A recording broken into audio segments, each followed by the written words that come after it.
বন্ধুরা আজকে একটা নতুন রেসিপি নিয়ে চলে আসলাম। কি করব বলো তো? আজকে করব কাতলা মাছের মাথা দিয়ে মুগের ডাল। চলো রেসিপি করার জন্য কি কি প্রয়োজন লাগছে তোমাদের সব দেখাচ্ছি, তোমরা দেখতে থাকো। মুগের ডাল করার জন্য ডাল সেদ্ধ করে নিয়েছি প্রেসারে। আর দেখো দেখো মাছের মাথা ধুয়ে জলে রেখেছি। আর এদিকে দেখো কড়াই বসিয়ে দিয়েছি। দেখো কড়াই বসিয়ে দিয়েছি। এবার আমি মাছ ভাজার জন্য মাছের মাথা ভাজার জন্য তেল দিয়ে দিলাম পরিমাণ মতন। তেলটা কিছুক্ষণ জন্য গরম। দেখো মাছের মাথার মধ্যে পরিমাণ মতন হলুদ গুঁড়ো দিয়ে দেবো আর পরিমাণ মতন লবণ দিয়ে দেব। এবার এটা ভালো করে আমি হাতের সাহায্যে নুন হলুদটা ভালো করে আমি মাথার মধ্যে মাখিয়ে নেব। এদিকে আমার তেলটা গরম হচ্ছে। দেখো ভালো করে আমি মাখিয়ে নিয়েছি। দেখো দেখো তেলটা আমার গরম হয়ে গেছে। এবার একে একে মাছের মাথাগুলো দিয়ে দেবো। দেখো মাছের মাথা আমার কমপ্লিট। এবার দেখো মাছের মাথা যে ভেজেছি তেল রয়েছে, এই তেলের মধ্যে আমি ফোড়নগুলো দিয়ে দেবো। দেখো এর মধ্যে তেজপাতা নিয়েছি, গোটা গরম মশলা নিয়েছি, শুকনো লঙ্কা নিয়েছি আর জিরে নিয়েছি, গোটা জিরে নিয়েছি। দেখো এগুলো আমি ভেজে নেবো হালকা করে।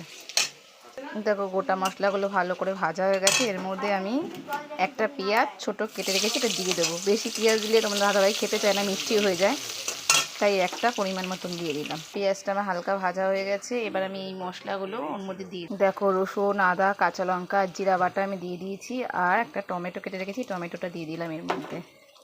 দেখো এর মধ্যে আমি পরিমাণ মতন হলুদ গুঁড়ো দিয়ে দেব, পরিমাণ মতন লবণটা দিয়ে দেব। এবার ভালো করে সব কিছু মিক্সড করব। দেখো আমি এর মধ্যে একটু গুঁড়ো লঙ্কা অ্যাড করব, কারণ কালারটা লাল লাল একটু হবে, দেখতেও ভালো লাগে। এর মধ্যে আমি একটু চিনি অ্যাড করব, যাতে ঝাল মিষ্টি সমান সমান হয়। দেখো এই মশলার মধ্যে আগে থেকে ভেজে রাখা মাছের মাথাগুলো দিয়ে দেব।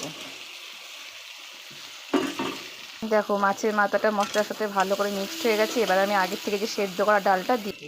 দেখো আমি এর মধ্যে যে সেদ্ধ করে রেখেছি ডালটা দিয়ে দেব। দেখো আমি এর মধ্যে একটুখানি গরম জল অ্যাড করে দেব,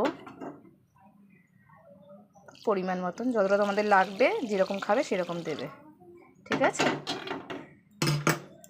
ডালটা আমার কমপ্লিট হয়ে গেছে। এবার এর মধ্যে আমি একটু গরম মশলা অ্যাড করে দেব।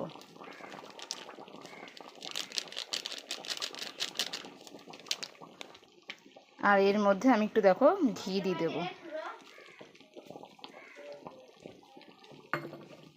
বন্ধুরা আমার দেখো কাতলা মাছের মাথা দিয়ে মুগের ডাল হয়ে গেছে। এবার আমি ডালটা নামিয়ে নেব। বন্ধুরা দেখো আমার কাতলা মাছের মাথা দিয়ে মুগের ডাল কমপ্লিট হয়ে গেছে। কেমন লাগলো আমার এই রেসিপিটি তোমাদের অবশ্যই কমেন্টে বলো। আর যদি ভিডিওটা ভালো লাগে একটা লাইক, একটা কমেন্ট ও শেয়ার করে দিও। বাই।